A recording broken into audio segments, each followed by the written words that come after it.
This is Jonathan Agger, fifth Pro Boxing Fans, joined by former European champion and trainer now of Chantelle Cameron, for a while now, and this is the big moment. Jamie, in terms of events you've been a part of, where does this one rank? Yeah, obviously it's right up there with the biggest we've been involved in. Undisputed versus undisputed for the first time ever in boxing, so don't get any bigger than this. And yeah, I'm just glad that Chantelle's in a good place. She's healthy, she's in the best shape she's possibly can be in, and she's ready to shock the world. I know both of you have been calling for this fight for a number of years, but how important do you think was the Jessica McCaskill fight in between this, maybe as a yardstick to fighting Katie Taylor? Well, stylistically it's nothing like similar, but I think it's just in terms of experience under a belt and being involved in a fight of that magnitude, it's set her up really nice for it. Chantelle's been obviously is going to have boxed two reigning undisputed champions on the trot, which has never been done before as well. So and rightly so, a lot of people are talking about Katie, taking the best fights out there and taking risks. If anyone else has done that at the same time, it's Chantelle. Chantelle's took the biggest fight offered to her and took massive risks in doing so.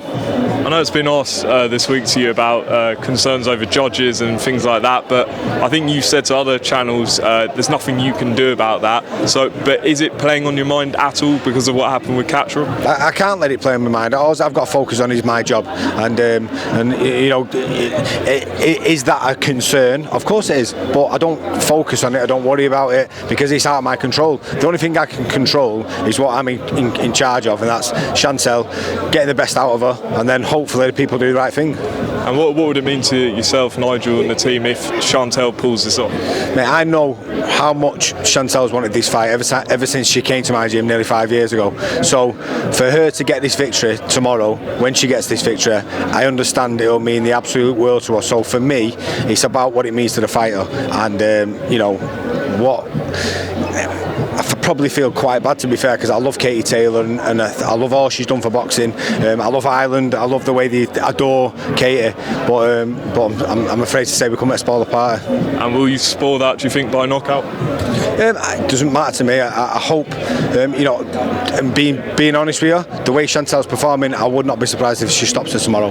But either way, whether it's a points victory or whether it's a stoppage, she's going to win tomorrow. And just asked about someone else in your gym, Dave Allen, has been training, I believe. How's that been going? I know you've trained with him before, but is he looking to come back?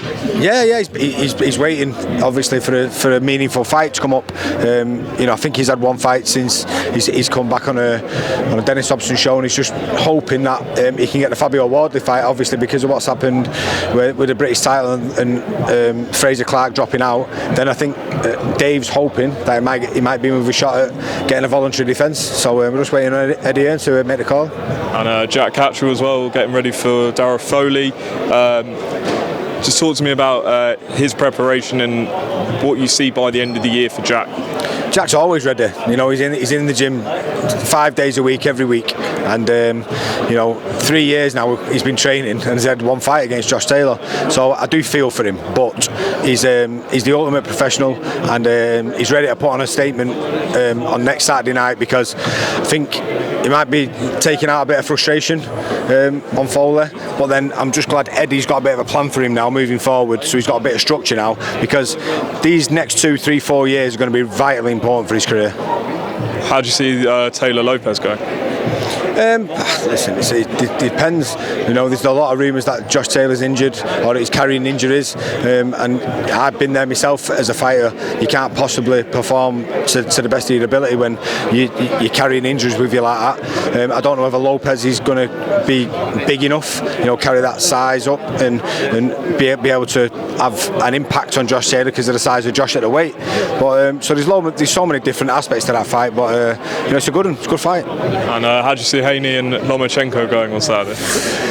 I think Haney's too big. I think Loma again is carrying some injuries, and he's not quite the fighter he was. And I think this is one of those sort of passing the torch moments where Haney's coming through. He's a big guy, he's a skillful guy, and God forbid me saying this, but I've got a feeling he might even stop him.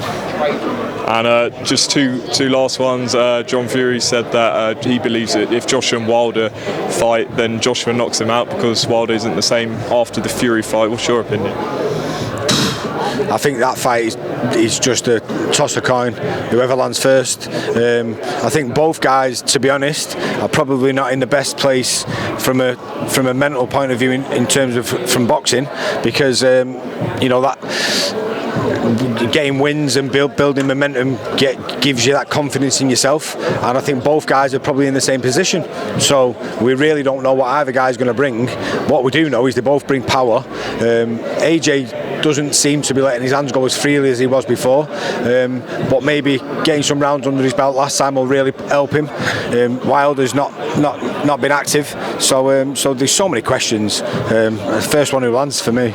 And lastly, Tyson Fury's been on social media again, and he said today that, listen, Usyk, take the original offer, no rematch clause, let's get it on in the summer at Wembley. What do you think Fury should do? Listen, I don't think it matters what I think Tyson Fury will do. He's going to do whatever he wants to do. I tell you what, he's entertaining. Put it that way. Some of the stuff he puts on Instagram just makes me laugh out loud, and he really doesn't care, and that's what I like about him. But I want to see that fight. Two of the best heavyweights in the world, so technically efficient, and it'd be a crying shame if the fight never happens. So please get it on. Jamie, appreciate your time. Best of luck tomorrow night.